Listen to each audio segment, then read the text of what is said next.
अस्सलाम वालेकुम। कैसे हैं आप सब? आई होप कि आप सब ठीक ठाक होंगे। तो आज का जो हमारा ये पहला पार्ट है लेक्चर 1 का, ये ऑपरेटिंग सिस्टम का एक इंट्रोडक्शन है। तो इंट्रोडक्शन से पहले मैं एक चीज़ क्लियर कर दूं कि ऑपरेटिंग सिस्टम एक्चुअली है क्या। जो हम विंडोज़ यूज़ कर रहे हैं, एंड्रॉयड यूज़ कर रहे हैं, iOS यूज़ कर रहे हैं, ये सारे के सारे ऑपरेटिंग सिस्टम हैं। सेकेंडली आपको इस चीज़ का भी पता है कि एक कंप्यूटर जो उसमें दो चीज़ें हमारे पास एग्जिस्ट करती हैं, एक हार्डवेयर डिवाइसेस और एक सॉफ्टवेयर। तो जो डिवाइसेस जिनको हम टच कर सकते हैं, कीबोर्ड, माउस, मॉनिटर, इसी तरह प्रिंटर, ये हार्डवेयर डिवाइसेस हैं। लेकिन यूज़र जो है वो हार्डवेयर डिवाइसेस से डायरेक्टली कोई भी वर्किंग नहीं ले सकता। इनफैक्ट उन हार्डवेयर डिवाइसेस से कोई भी वर्किंग लेने के लिए यूज़र को इंस्ट्रक्शंस की ज़रूरत होती है, और वो इंस्ट्रक्शंस उसे कौन प्रोवाइड करता है? सॉफ्टवेयर।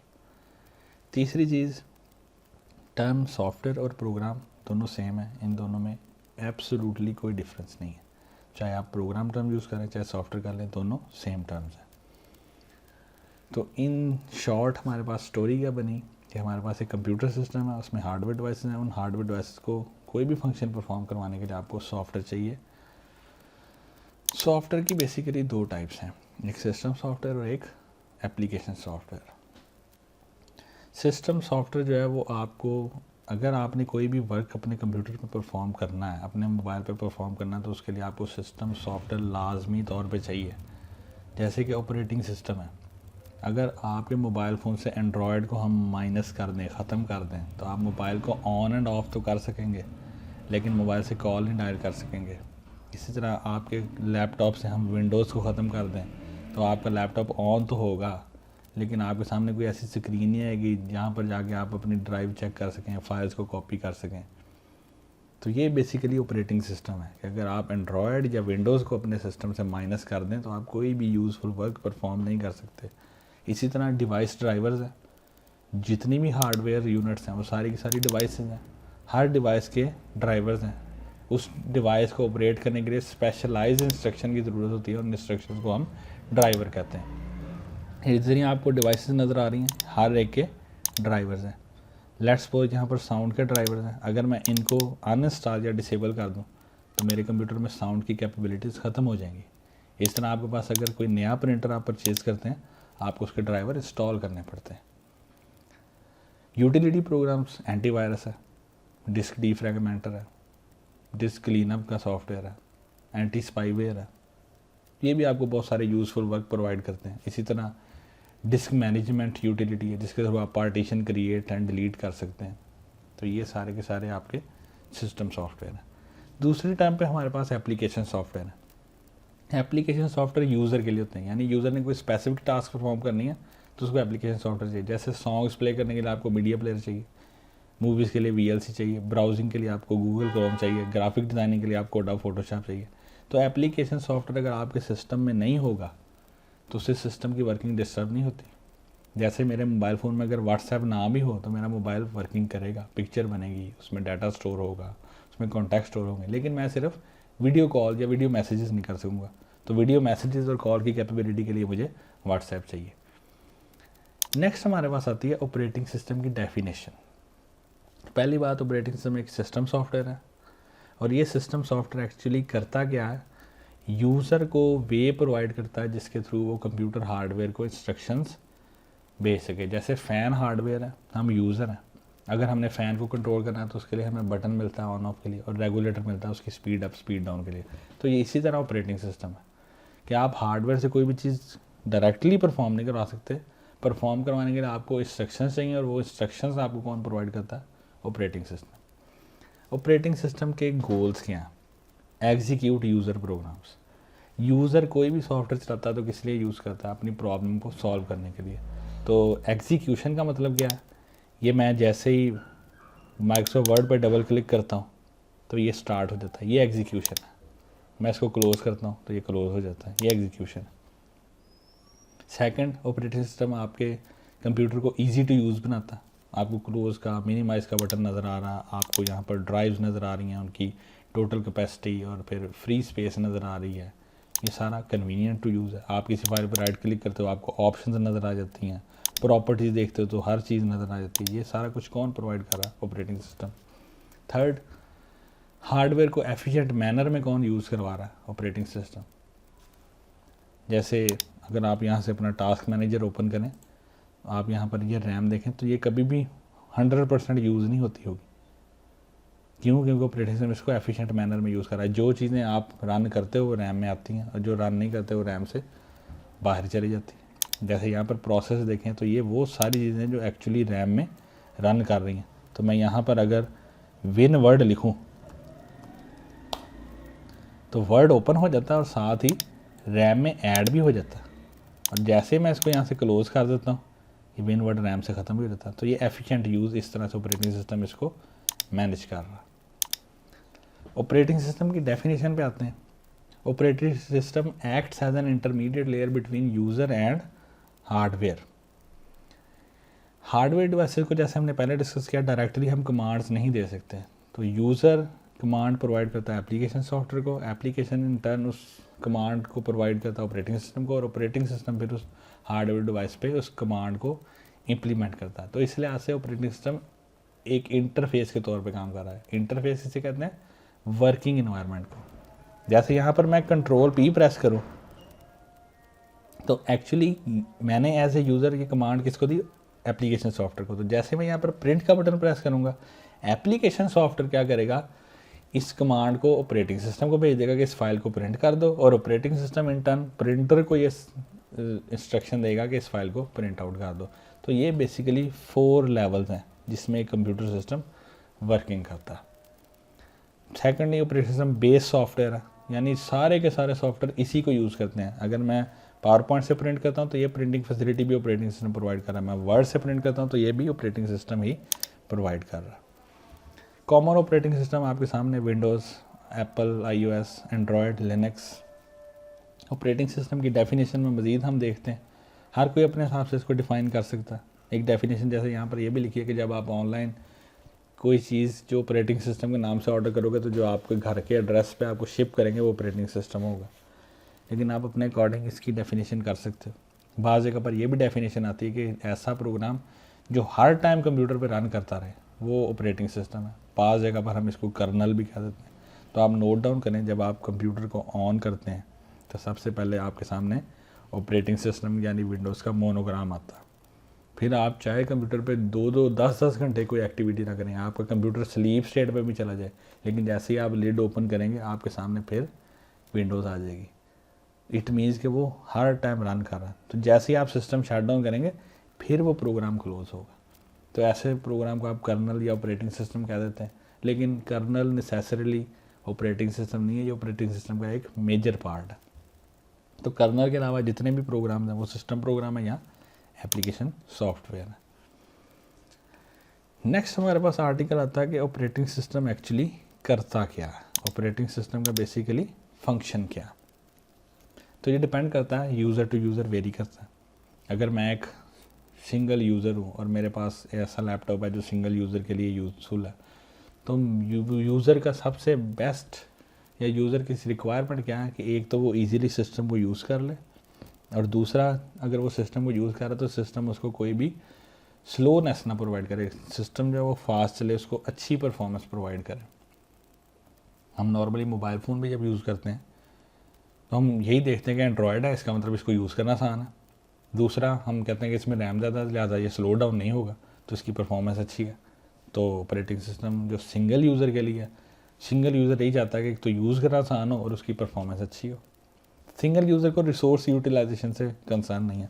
हाँ, में से बहुत कम लोग होंगे जो टास्क मैनेजर ओपन करके ही परफॉर्मेंस देखते होंगे। नॉर्मली जो देखते भी हैं वो भी तभी देखते होंगे जब सिस्टम या तो उनको स्लो परफॉर्मेंस दे या कहीं पर स्टक कर रहा हो, तो फिर वो देखते हैं कि प्रॉब्लम क्या है। अदरवाइज़ ये भी नहीं देखते होंगे क्योंकि सिंगल यूज़र को यूटिलाइजेशन से कंसर्न नहीं। सेकंड हमारे पास आते हैं शेयर्ड कंप्यूटर्स।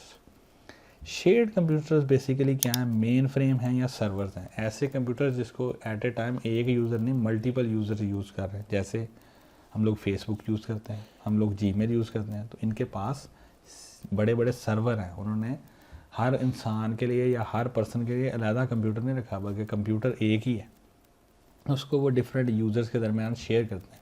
तो शेयर्ड कंप्यूटर में हमारा कंसर्न क्या होता है कि हर यूज़र को उसकी रिक्वेस्ट के अकॉर्डिंग रिस्पॉन्स मिलता रहे। ऐसा ना हो कि एक दो यूज़र्स को रिक्वेस्ट के रिस्पॉन्स मिलता रहे, बाकियों को ना मिले। तो सर्वर कंप्यूटर में सबसे बड़ा चैलेंज यही है कि आप किस तरह सारे के सारे यूज़र्स को हैप्पी रख सकते हैं। और यूज़र को हैप्पी रखने का मतलब क्या है कि जैसे वो रिक्वेस्ट करे उसको रिस्पॉन्स मिलना चाहिए।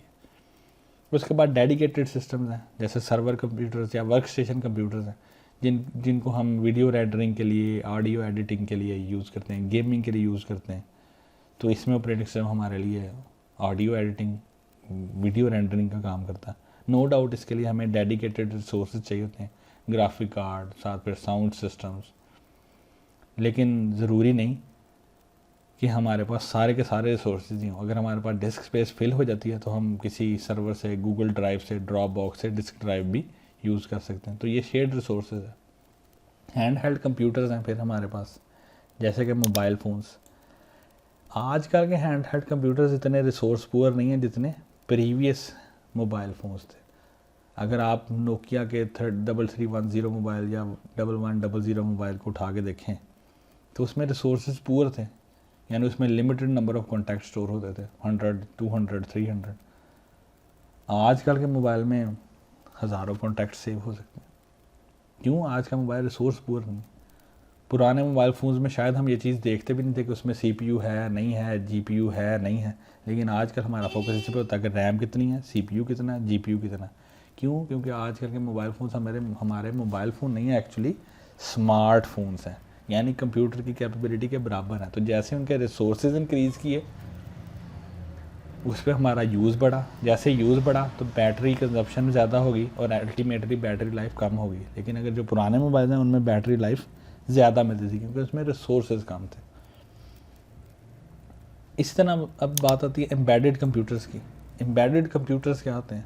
जैसे माइक्रोवेव ओवन में है, पेशेंट मोनिटरिंग डिवाइस में है, आपके पास स्मार्ट वॉच है उसमें, एंड्रॉयड TV है उसमें। तो इसमें जितने भी ऑपरेटिंग सिस्टम हैं वो सारे के सारे एम्बेडेड ऑपरेटिंग सिस्टम हैं। एम्बेडेड कंप्यूटर्स जो है वो बेसिकली डेडिकेटेड कंप्यूटर्स होते हैं, यानी वो जनरल पर्पज़ नहीं होते। तो इसलिए उसमें जो इंटरफेस भी होता है वो या तो कम होता है या होता ही नहीं। अब इंटरफेस कम होने से क्या बनाता है? लिटिल इंटरफेस का क्या मतलब है? लिटिल इंटरफेस का मतलब है कि उसमें फैसिलिटीज़ हमें कम है। जैसे अगर आप गाड़ी का GPS देखें तो उसमें हम लोकेशन ट्रैक कर सकते हैं, हम लोकेशन सेट कर सकते हैं। लेकिन अगर हम चाहें कि हम उस GPS पे गेम्स खेलनी शुरू कर दें तो वो पॉसिबल नहीं। पेशेंट मोनिटरिंग सिस्टम है, उसमें हम बीप की साउंड सेट कर सकते हैं, थ्रेशोल्ड वैल्यूज सेट कर सकते हैं, फिर कलरिंग चेंज कर सकते हैं। इसके अलावा हमारे पास उसमें कोई और फंक्शन अवेलेबल नहीं है। तो आप कह सकते हैं कि जो पेशेंट मोनिटरिंग सिस्टम है या जो GPS हैं ये एम्बेडेड है और इनका इंटरफेस भी स्मॉल साइज़ है, यानी उसमें कम फंक्शनैलिटी है। और ऐसी सिचुएशन जिसमें कोई भी इंटरफेस ना हो तो आप इसमें बात कर सकते हैं गाड़ी के एयरबैग की। अब उस एयरबैग को मैं जब चाहूँ ओपन नहीं कर सकता। उस एयरबैग का जो एम्बेडेड सिस्टम है, जो सेंसर है, वो यही चेक करा कि जैसे गाड़ी कोलाइड करे तो उसको ओपन करे। तो उसमें ह्यूमन के लिए इंटरफेस नहीं है, लेकिन सेंसर एज ए इंटरफेस ज़रूर यूज़ हो रहा है। तो फिर भी आप कह सकते हैं लेस या नो यूज़र इंटरफेस है from user point of view. Next हमारे पास जो टॉपिक ऑफ डिस्कशन है वो है operating system roles. Operating system के दो मेजर रोल हैं, एक रिसोर्स एलोकेटर और सेकंड कंट्रोल प्रोग्राम। फर्स्ट हमारे पास आता है रिसोर्स क्या चीज़ है। ऑपरेटिंग सिस्टम में जितनी भी हार्डवेयर डिवाइसेस हैं या जितने भी हमारे पास सॉफ्टवेयर हैं या जितनी भी फाइल्स हैं वो सारी की सारी क्या हैं? रिसोर्सेज हैं। यूज़र का ऑपरेटिंग सिस्टम में वर्क करने का पैटर्न क्या है कि यूज़र रिक्वेस्ट करता है, ऑपरेटिंग सिस्टम डिसाइड करता है कि इसको रिसोर्स एलोकेट करना चाहिए या नहीं करना चाहिए। तो इस सारे को आप कहते हो रिसोर्स मैनेजमेंट। जैसे फॉर एग्जांपल आपके पास एक प्रिंटर है, उस प्रिंटर पे आपने एक बुक प्रिंटिंग के लिए लगाई है, उस बुक के 1000 पेजेस हैं और प्रिंटर उससे प्रिंट कर रहा। अब आपको याद आता है कि मेरे पास तो एक और फाइल है जिसके सिर्फ 5 पेजेस हैं, उसको भी आपने प्रिंट करना है। तो आप साथ ही उस फाइल को ओपन करते हो और प्रिंट की कमांड दे देते हो। अब ऑपरेटिंग सिस्टम सबसे पहले चेक करेगा कि प्रिंटर अवेलेबल है या बिजी है।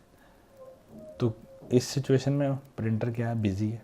तो ऑपरेटिंग सिस्टम आपके वो 5 पेज प्रिंट नहीं करेगा, उसको वेट पे लगा देगा और वेट करेगा जब तक वो 1000 पेजेस की बुक प्रिंट हो जाए। जैसे वो 1000 पेजेस की बुक प्रिंट होगी, ऑपरेटिंग सिस्टम को सिग्नल मिलेगा कि अब प्रिंटर फ्री है। साथ ही ऑपरेटिंग सिस्टम आपकी 5 पेजेस की फ़ाइल को प्रिंट करना शुरू कर देगा। तो ये है रिसोर्स मैनेजमेंट, यानी उनको मिक्स नहीं करेगा। उसके बाद बारी आती है कि ऑपरेटिंग सिस्टम कॉन्फ्लिक्टिंग रिक्वेस्ट को डील करता है। कॉन्फ्लिक्टिंग रिक्वेस्ट क्या चीज़ है? मैं यहाँ पर एक वर्ड फाइल क्रिएट करता हूँ, इसका नाम ABC रख देता हूँ और इसमें मैं कुछ टाइप करके इसको मैं स्टोर कर देता हूँ और साथ ही इसको मैं मिनिमाइज़ कर देता हूँ। ये फाइल ओपन किसकी रिक्वेस्ट पे हुई? मेरी रिक्वेस्ट पे एक रिक्वेस्ट आ गई। साथ ही मैं इस पर राइट क्लिक करता हूँ और इसको डिलीट की ऑप्शन देता हूँ, इसको यस करता हूँ, तो ऑपरेटिंग सिस्टम इसको डिलीट नहीं करता। क्यों? क्योंकि एक तो फाइल ओपन हुई मेरी रिक्वेस्ट पे, सेकंड फिर मैंने रिक्वेस्ट की कि इसको डिलीट कर दो, तो ऑपरेटिंग सिस्टम कहता है कि ये कॉन्फ्लिक्टिंग रिक्वेस्ट है कि ऐसा कैसे पॉसिबल है कि एक फ़ाइल ओपन भी है और उसको डिलीट भी करने का कहा जा रहा है। ट्राई अगैन करें, फिर नहीं डिलीट होगी, फिर कॉन्फ्लिक्टिंग है। मैं यहाँ से इस फाइल को क्लोज़ कर देता हूँ और फिर ट्राई अगैन करता हूँ। अब ये फाइल डिलीट होगी क्योंकि मेरी रिक्वेस्ट कॉन्फ्लिक्टिंग नहीं रही। नेक्स्ट आता है operating system is a control program, यानी चीज़ों को कंट्रोल करता है। किस चीज़ को कंट्रोल करता है? एग्जीक्यूशन ऑफ प्रोग्राम्स को। पावर पॉइंट क्या है? सॉफ्टवेयर भी है लेकिन प्रोग्राम भी है। इसी तरह वर्ड क्या है? सॉफ्टवेयर भी है लेकिन प्रोग्राम भी है। मैं यहाँ पर वर्ड ओपन करता हूँ। अब देखिए इस टाइम मेरे सामने कौन सा सॉफ्टवेयर चल रहा है? वर्ड। तो मैं जो चीज़ टाइप करूँगा वो कहाँ पर टाइप हो रही है? वर्ड में। लेकिन अगर मैं क्लिक करके पावर पॉइंट को ओपन कर देता हूँ तो अब जो चीज़ टाइप होगी वो कहाँ पर टाइप होगी? पावर पॉइंट में। मैं अगर दोबारा वर्ड पे जंप कर रहा हूँ तो जो चीज़ टाइप करता हूँ वो वर्ड में टाइप हो रही है। अगर दोबारा पावर पॉइंट पे जंप कर देता हूँ तो पावर पॉइंट पे जंप टाइप हो रही है। इसका मतलब ऑपरेटिंग सिस्टम ये कंट्रोल कर रहा है कि मैं किस टाइम पे कौन सा प्रोग्राम चला रहा हूँ।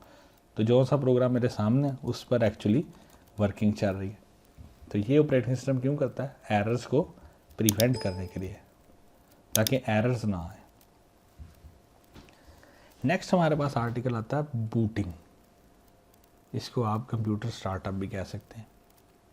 तो इसकी डेफिनेशन क्या है? जब भी आप कंप्यूटर को स्टार्ट करेंगे या रीस्टार्ट करेंगे, इस प्रोसेस को हम बूट कहते हैं। पावर बटन से हम स्टार्ट करते हैं, स्टार्ट मेन्यू पे जाके हम यहाँ से रीस्टार्ट करते हैं। तो ये दोनों सूरतों में क्या होगा? बूटिंग ही होगा। अब बूट का वर्ड बना कहाँ से? बूटस्ट्रैप से।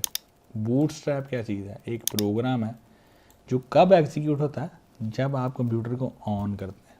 तो जैसे ही हम कंप्यूटर को ऑन करते हैं सबसे पहले बूटस्ट्रैप प्रोग्राम चलता है। बूटस्ट्रैप प्रोग्राम क्या करता है? फाइंड आउट करता है कि हार्ड डिस्क ड्राइव पर किस जगह पर ऑपरेटिंग सिस्टम पड़ा है, क्योंकि ऑपरेटिंग सिस्टम हम इंस्टॉल किधर करते हैं? हार्ड डिस्क ड्राइव में। जब बूटस्ट्रैप प्रोग्राम ये फाइंड आउट कर लेता है कि ऑपरेटिंग सिस्टम कहाँ पर पड़ा है, तो बूटस्ट्रैप प्रोग्राम क्या करता है? उस ऑपरेटिंग सिस्टम के कुछ पोर्शन को पिक करता है और रैम में लोड कर देता है। और किस पोर्शन को पिक करता है? कर्नल को। तो आप इसको ऐसे विजुलाइज कर सकते हैं कि हमने अपने लैपटॉप का पावर बटन ऑन किया, साथ ही हमें ब्रांड मोनोग्राम नज़र आया। तो जैसे ब्रांड मोनोग्राम नज़र आया, साथ ही बूटस्ट्रैप प्रोग्राम चला, उसने डिस्क पे लोकेशन फाइंड आउट की कर्नल की, उस कर्नल को उठा के रैम में लोड किया, साथ ही हमें विंडोज़ का मोनोग्राम नज़र आना शुरू हो गया। तो ऑपरेटिंग सिस्टम को रन करने के लिए रैम में लोड करना ज़रूरी है। इसकी क्या वजह? इसकी वजह हम कुछ ऐसे अंडरस्टैंड कर लेते हैं कि यहाँ पर हमारे पास CPU है। CPU आप सबको पता है कि वेरी फास्ट स्पीड डिवाइस है, इसकी एग्जीक्यूशन बहुत फास्ट है। यहाँ पर हमारे पास हार्ड डिस्क ड्राइव है, इसको मैं HDD लिख देता हूँ। हार्ड डिस्क की स्पीड क्या? स्लो। अगर हम डायरेक्टली हार्ड डिस्क से डाटा प्रोवाइड करते CPU को तो क्या होना था? एक फास्ट डिवाइस थी, एक स्लो डिवाइस थी। डाटा तो CPU को स्लो ही मिलना था, तो परफॉर्मेंस क्या होनी थी? स्लो। इसलिए हमने दरमियान में एक नई मेमोरी इंट्रोड्यूस करवाई जिसको हमने क्या कह दिया? रैम कह दिया। अब रैम की स्पीड जो है वो कंपैरेटिवली हार्ड डिस्क से फास्ट है। तो फ्लो किस तरह से चलेगा कि जब भी आप कंप्यूटर ऑन करेंगे, बूटस्ट्रैप प्रोग्राम रैम को इंस्ट्रक्ट करेगा, बूटस्ट्रैप प्रोग्राम हार्ड डिस्क पे ऑपरेटिंग सिस्टम को फाइंड आउट करेगा और उसको लोड किधर कर देगा? रैम में। तो ये रैम में आपने किस चीज़ को लोड किया? कर्नल को। अब जितनी इंस्ट्रक्शन है, एक्चुअली कर्नल मेजर पोर्शन है ऑपरेटिंग सिस्टम का, तो मेजर इंस्ट्रक्शन लोड होगी। अब ऑपरेटिंग सिस्टम को जो भी इंस्ट्रक्शंस चाहिए वो ऑपरेटिंग सिस्टम इंस्ट्रक्शंस कहाँ से गेट करेगा, रैम से गेट करेगा। तो क्योंकि रैम की स्पीड फास्ट है तो ओवरऑल परफॉर्मेंस भी क्या हो जाएगी, फास्ट हो जाएगी। इसलिए हम कहते हैं कि रैम का होना ज़रूरी है। तो अगर आप अपने लैपटॉप या डेस्कटॉप से रैम को निकाल दें तो आपका सिस्टम ऑन ही नहीं होता, क्योंकि बूटस्ट्रैप प्रोग्राम उसको लोड ही नहीं कर सकता रैम में। और सीपीयू में हमको हर चीज़ जो है वो रैम से ही चाहिए। इसमें एक टर्म आ रही है पावर ऑन सेल्फ टेस्ट। इसको मैं ब्रीफली आपको बता देता हूँ। जो हमारे पास पेंटियम सीरीज़ के कंप्यूटर्स थे ना, जब हम उनको ऑन करते थे तो वो हर चीज़ को चेक करते थे, कीबोर्ड को चेक करते थे, माउस को चेक करते थे, एलसीडी को, रैम को चेक करते थे, साथ साथ हमें नोटिफिकेशन भी देते थे। लेकिन आजकल के जो मॉडर्न कंप्यूटर हैं ये बिहाइंड द सीन सब कुछ मैनेज करते हैं। इसको हम कहते हैं पावर ऑन सेल्फ टेस्ट। तो जब आपके लैपटॉप में या कंप्यूटर में रैम नहीं होती, आप ऑन करते हो तो बूटस्ट्रैप प्रोग्राम सबसे पहले चेक करता है कि रैम ओके है या नहीं। तो अगर उसे रैम नहीं मिलती तो आगे कुछ भी डिस्प्ले नहीं करता, आपको बीप साउंड प्ले कर देता कि उसके पावर ऑन सेल्फ टेस्ट जो है वो फेल हो जाता। बूट की टाइप्स कितनी हैं, 2 हैं, cold boot and warm boot. Cold boot किसे कहते हैं, आपका लैपटॉप ऑफ कंडीशन में आपने पावर बटन प्रेस किया, लैपटॉप ऑन हो गया, ये कोल्ड बूट है। वार्म बूट क्या, रीस्टार्ट करने को वार्म बूट कहते हैं। हम वो रीस्टार्ट चाहे हम स्टार्ट मेन्यू से खुद कर दें, चाहे हम कोई सॉफ्टवेयर इंस्टॉल कर रहे थे, जब वो सॉफ्टवेयर कंप्लीट हो गया तो उसने खुद ब खुद रीस्टार्ट कर दिया। दोनों सूरतों में हम प्रोसेस को बूट ही कहेंगे। एक कंडीशन कोल्ड बूट की और एक वार्म बूट की है। दोनों कंडीशन में बूटस्ट्रैप प्रोग्राम रिक्वायर होगा। नेक्स्ट हमारे पास आता है typical structure of a computer system.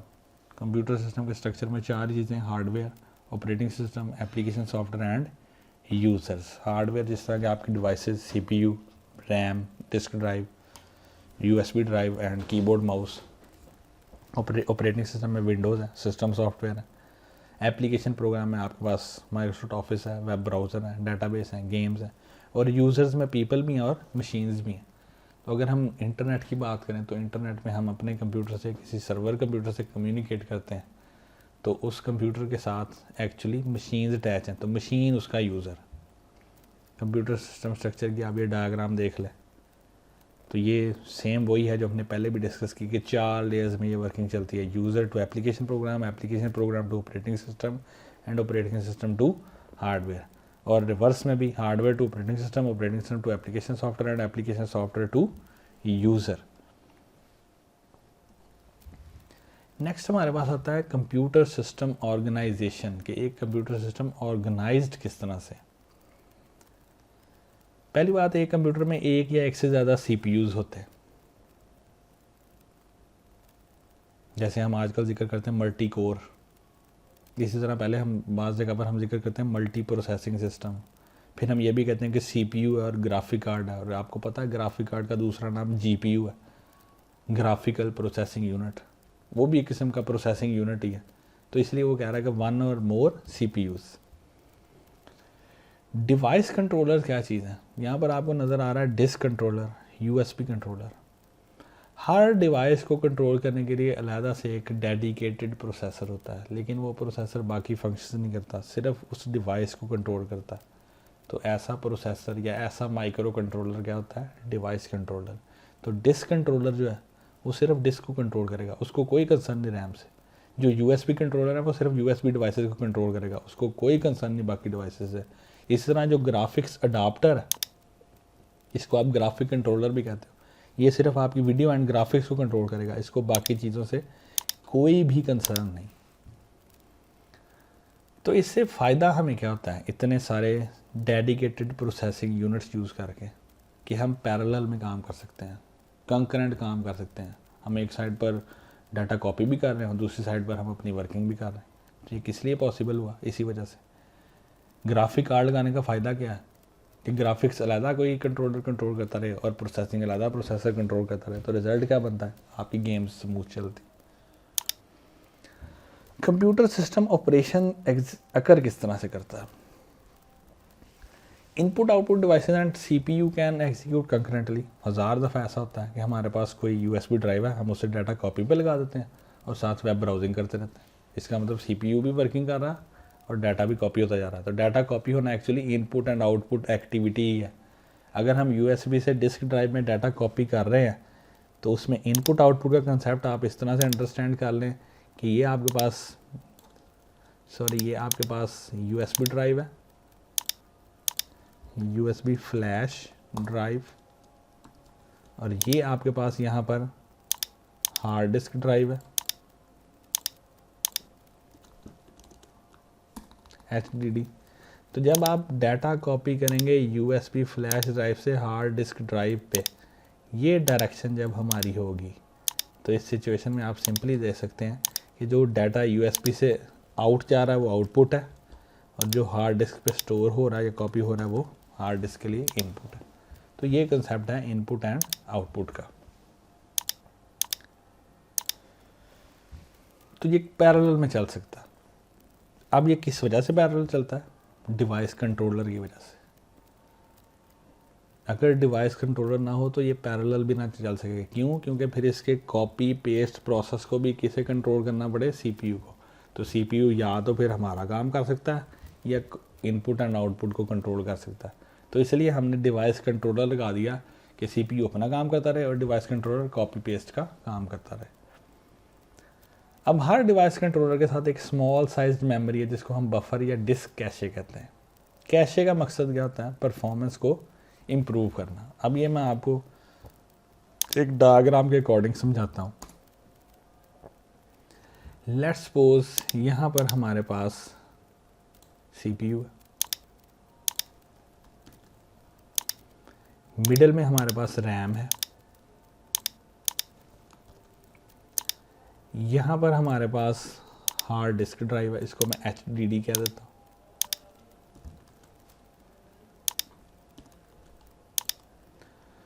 यहाँ पर मेरे पास एक USB फ्लैश ड्राइव है, इसको मैं USB फ्लैश कह देता हूँ। यहाँ पर मेरे पास डिस्क कंट्रोलर है, मैं यहाँ लिख देता हूँ डिस्क कंट्रोलर, और डिस्क कंट्रोलर के अंदर ही एक स्मॉल बफर है, उस बफर को हम क्या कहते हैं? Disk cache. इसको मैं कैशे कह देता हूँ।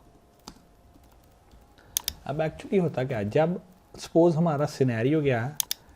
Copy data from HDD to USB flash, ये हमारा सिनेरियो है जिसके हम एग्जांपल जो है वो डिस्कस करने जा रहे हैं। सबसे पहले आप कॉपी की कमांड देंगे तो एक्चुअली CPU क्या करेगा? ये कमांड डायरेक्टली डिस्क कंट्रोलर को प्रोवाइड कर देगा, यानी डिस्क कंट्रोलर को सुपरवाइज़र बना देगा कि अब जितनी भी कंट्रोलिंग करनी है वो तुमने करनी है। डिस्क कंट्रोलर क्या करेगा? हार्ड डिस्क को कमांड इशू करता जाएगा कि डाटा उठाते जाओ, और उस डाटा को प्लेस किधर करता जाएगा? डिस्क कैशे में। यानी डिस्क कंट्रोलर ने कॉपी की कमांड किसको भेजी? हार्ड डिस्क ड्राइव को, और उस डाटा को बारी बारी कॉपी किस में करना शुरू कर दिया? डिस्क कैशे में। अब USB फ्लैश ड्राइव में डाटा कहाँ से जाएगा? डिस्क कैशे से जाएगा। इससे हमें क्या फ़ायदा होगा? कि हमारे कंप्यूटर की स्पीड फर्दर इंक्रीज़ कर जाएगी, और जब ये कॉपी पेस्ट का प्रोसेस ख़त्म हो जाएगा, डिस्क कंट्रोलर CPU को एक सिग्नल सेंड करेगा कि उसने कॉपी का प्रोसेस जो है वो कंप्लीट कर दिया, और इस सिग्नल को हम कहेंगे इंटरप्ट। तो आप ये चीज़ पूरी स्लाइड में देख सकते हैं कि इनपुट एंड आउटपुट किसी भी डिवाइस से लोकल बफर के थ्रू होती है, और जब लोकल बफर से कंप्लीशन हो जाती है फिर डिवाइस कंट्रोलर CPU को सिग्नल भेजता है, और उस सिग्नल को हम क्या कहते हैं? इंटरप्ट कहते हैं। तो डिस्क कैशे का बेसिक मकसद क्या है? डाटा ट्रांसफ़र स्पीड को फास्ट करना, परफॉर्मेंस को इंक्रीज़ करना। तो ये हमारी पहली वीडियो थी। नेक्स्ट वीडियो में हम इससे फर्दर इंटरप्ट आर्किटेक्चर और ऑपरेटिंग सिस्टम के टाइप्स जो हैं वो डिस्कस करेंगे।